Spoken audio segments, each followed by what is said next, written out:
ಆಚಿ ಮಸಾಲ. ಎಂತ ಅಡಿಗೆಯ ರುಚಿಯಾಗೋ ರಹಸ್ಯವು 20 ರೂಪಾಯಿ. ಪಾರದರ್ಶಕ ಆಡಳಿತ ತೋರಿಸ್ಬೇಕು ಅಂದರೆ ಮಾಡಬೇಕು ಅಂದರೆ ಇಲ್ಲೆಲ್ಲ ಇದೆ. ಇಲ್ಲಿ ಏನೇನಾಗಿದೆ ರಿಪೋರ್ಟ್ಗಳು ಇಷ್ಟೆಲ್ಲ ಬಂದ್ರೂ ಇದರಲ್ಲಿ ಹೇಗೆ ನೀವು ಅಪಾಯಿಂಟ್ ಮಾಡಿದ್ರಿ? ಅದೇ 2014-15 ಯಾವುದೋ ಒಂದು ಕಂಪ್ಲೇಂಟ್ ಬಂತು ಹೇಳಿ 362 ಜನದ ಅಪಾಯಿಂಟ್ಮೆಂಟ್ನ ಸ್ಟಾಪ್ ಮಾಡಿದ್ರಲ್ಲ.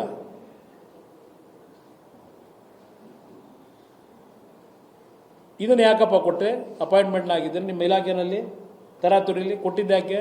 ಇಷ್ಟೆಲ್ಲ ಅಕ್ರಮ ನಡೆದಿದೆ ಅಂತಕ್ಕಂಥದ್ದು ಪ್ರೂವ್ ಆಗಿದೆ. ಇಲ್ಲಿ ಈಗಾಗಲೇ 1 ವರ್ಷ ಸಂಬಳ ತಗೋತಾವ್ರೆ. ನೀವು ಕೇಟ್ ನನಗೆ ಪವರ್ ಇದ್ದಿದ್ರೆ ಕೇಟಿ ಸ್ಕ್ರಾಪ್ ಅಲ್ಲಿ ಆ QPSC ಯಾತಕ್ಕೆ ನಡೀತಾ ಇದೆ ಅಲ್ಲಿ? ಏನು ಇವರ ಲೀಡ್ರು ಡೆಲ್ಲಿ ಒಳಗೆ ಯುವಕರಿಗೆ ನ್ಯಾಯ ದೊರಕಬೇಕು. ಏನು ದಿನ ಹೊಡೆದಿದ್ದು ಲೆಕ್ಚರ್ಗಿರಿ. ಇಲ್ಲೇನು ಮಾಡ್ತಾ ಇದ್ದೀರಿ? ಬೀದಿಲಿ ನಿಮ್ಮ ಅಪಾಯಿಂಟ್ಮೆಂಟ್ಗಳು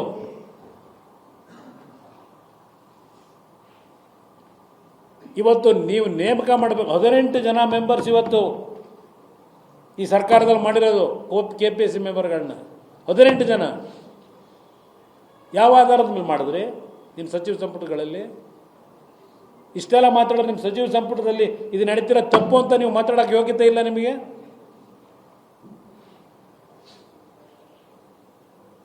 ಜ್ಞಾನೇಂದ್ರ ಕುಮಾರ್ ನಾನು ಗಮನಕ್ಕೆ ತಂದು ಹೇಳ್ಬಿಟ್ಟು ಹೋಗವನೆ ಬರ್ತಾನೆ 2 ದಿವಸಕ್ಕೆ.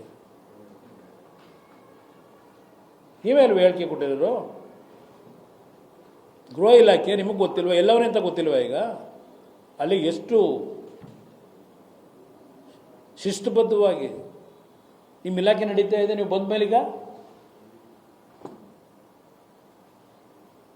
ಇದು ಈಗಾಗಲೇ ರಿಪೋರ್ಟ್ ಬಂದಿರತಕ್ಕಂಥದ್ದಕ್ಕೆ ಎಲ್ಲ ರೀತಿಯಲ್ಲಿ ಇದು ಅಕ್ರಮ ಅಂತಕ್ಕಂಥದ್ದು ಗೊತ್ತಿದ್ದು ಇವ್ರನ್ನ ಅಪಾಯಿಂಟ್ಮೆಂಟ್ ಮಾಡಿದಿರಲ್ಲಪ್ಪ. ನೀವು ಪರಿಶುದ್ಧವಾಗಿದ್ದೀರಾ? ಇದನ್ನು ಈ ಸರ್ಕಾರಕ್ಕೆ ಕೇಳಲಿಕ್ಕೆ ಬಯಸ್ತೀನಿ. ಯಾತಕ್ಕೆ ಇದನ್ನು ಕೊಟ್ಟಿದ್ದೀರಿ? ಅಪಾಯಿಂಟ್ಮೆಂಟ್ ಹೆಂಗೆ ಕೊಟ್ರಿ? ಇಲ್ಲ ಇದರಲ್ಲಿ ಏನು ನಡೆದಿದೆ ತನಿಖೆ ಮಾಡಿ ಹೇಳ್ತೀರಾ?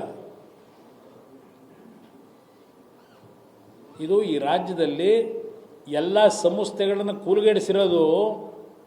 ಸಂಸ್ಥೆಗಳು ಕೂಲಿಗೆಟ್ಟಿಲ್ಲ, ಕೂಲಿಗೆಡಿಸ್ತಾ ಇರೋರು ನೀವು ಸರಿಯಾಗಿದ್ದರೆ ಆ ಸಂಸ್ಥೆಗೆ ಮೆಂಬರ್ಗಳನ್ನ ಆಯ್ಕೆ ಮಾಡಬೇಕಾದ್ರೆ ಸರಿಯಾದ ವ್ಯಕ್ತಿಗಳನ್ನು ನೀವು ಆಯ್ಕೆ ಮಾಡಿದ್ರೆ ಪ್ರಾಮಾಣಿಕರನ್ನ ಯಾತಕ್ಕಾಗುತ್ತೆ? ಇವತ್ತು ಮಾರಾಟಕ್ಕೆ ಇಟ್ಟಿದ್ದೀರಿ ಈ ಸದಸ್ಯತ್ವ. KPSC ಸದಸ್ಯತ್ವನೂ ಅದಕ್ಕೆ ಮೌಲ್ಯ ಫಿಕ್ಸ್ ಮಾಡ್ಕೊಂಡು ನೀವು ಮೆಂಬರ್ಗಳು ಮಾಡ್ತೀರಿ. ಎಷ್ಟು ಕೊಡಬೇಕು ನಿಮಗೆ? ಯಾವ ಥರ ನಡೀತಿದೆ ಇವತ್ತು ಬೀದಿಲಿ ಚರ್ಚೆ ಇದೆ. ಯಾವ ಥರ ನಡೀತದೆ ಅಪಾಯಿಂಟ್ಮೆಂಟು ಅಂತೇಳಿ 18 ಜನ ಅವಶ್ಯಕತೆ ಇದೆಯಾ ಇಲ್ಲಿ? ಆ 18 ಜನಕ್ಕೆ ಅಲ್ಲಿ ಕುರ್ಚಿ ಇದೆಯೋ ಗೊತ್ತಿಲ್ಲ, ಕುರ್ಚಿ ಟೇಬಲ್ ರೂಮ್ಗಳಿದಾವೋ ಇಲ್ಲೋ ಗೊತ್ತಿಲ್ಲ. ವಿಕಾಸಸೌಧದಲ್ಲಿ ಆ ಮರದ ಕೆಳಗೆ ಕೂತ್ಕೊತಾರೇನೋ ಗೊತ್ತಿಲ್ಲ. ಮೆಂಬರ್ಗಳು ಹೋಗಿ ಅಲ್ಲಿ ಹೋದರೆ ಜಾಗ ಇಲ್ಲದೆ ಉದ್ಯೋಗ ಸೌಧ 18 ಜನ ಮೆಂಬರ್ಸು ಯಾರಪ್ಪ ಮಾಡಿದ್ದು? ಇವ್ರಿಗೆ ಕೊಟ್ಟುಬಿಟ್ರೆ KPSCನ ಇದನ್ನು ಇವ್ರಿಗೆ ಪವರ್ ಇದ್ದರೆ ಇನ್ನೇನು ಪವರ್ ಇದಕ್ಕಿಂತ ಏನು ಕೊಡಬೇಕು ನಿಮಗೆ? CID ತನಿಖೆ ಯಾವ ತನಿಖೆ ಸರಿ ಮಾಡಿದ್ದೀರಿ? ಎಷ್ಟು ತನಿಖೆ ಇವತ್ತು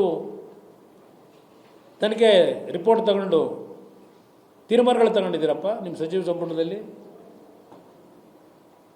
ಕೆಂಪಣ್ಣ ಆಯೋಗ 106 ಕೋಟಿ ಖರ್ಚು ಮಾಡಿದ್ರಿ ಆಯೋಗಕ್ಕೆ.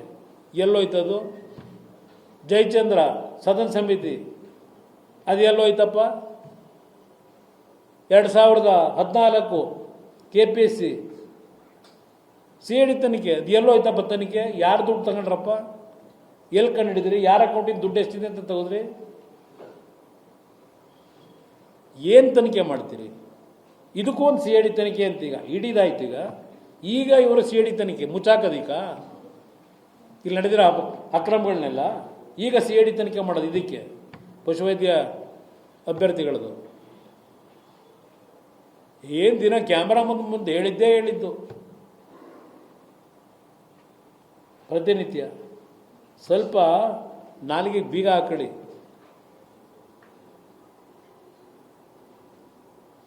ಇದನ್ನು ಯಾಕೆ ಹೇಳ್ತಾ ಇದ್ದೀನಿ ಅಂದರೆ, ನಿಮ್ಮ ಇಲಾಖೆ, ನೀವು ನಡೆಸಿದ್ದ ಇಲಾಖೆ ಅಕ್ರಮದಲ್ಲಿ ಇವತ್ತು ಅಭ್ಯರ್ಥಿಗಳನ್ನ ಅಪಾಯಿಂಟ್ ಮಾಡ್ತಕ್ಕಂಥದ್ದು ಏನಿದೆ, ಸೆಕ್ರೆಟ್ರಿ ಕಂಟಿನ್ಯೂಸ್ ಆಗಿ ಅವ್ರ ಪವರ್ನ ಓವರ್ ರೂಲ್ ಮಾಡ್ಕೊಂಡು KPSC ಇರೋದನ್ನು ಇಷ್ಟ ಬಂದಂಗೆ ನಿಮ್ಗೆ ಲಿಸ್ಟ್ ಕಳಿಸ್ಕೊತಾರೆ. ಏನು ಆ್ಯಕ್ಷನ್ ತೊಗೊಂಡಿದ್ರಿ ಅವ್ರ ಮೇಲೆ? ರಾಜ್ಯದ ಮೇಲೆ ಕಳಿಸಿದ್ರಿ. ಯಾವ ಅಧಿಕಾರಿಗಳ ಮೇಲೆ ತಪ್ಪು ಮಾಡಿರೋದಕ್ಕೆ ಏನು ಆ್ಯಕ್ಷನ್ ತಗೊಂಡಿದ್ದೀರಿ?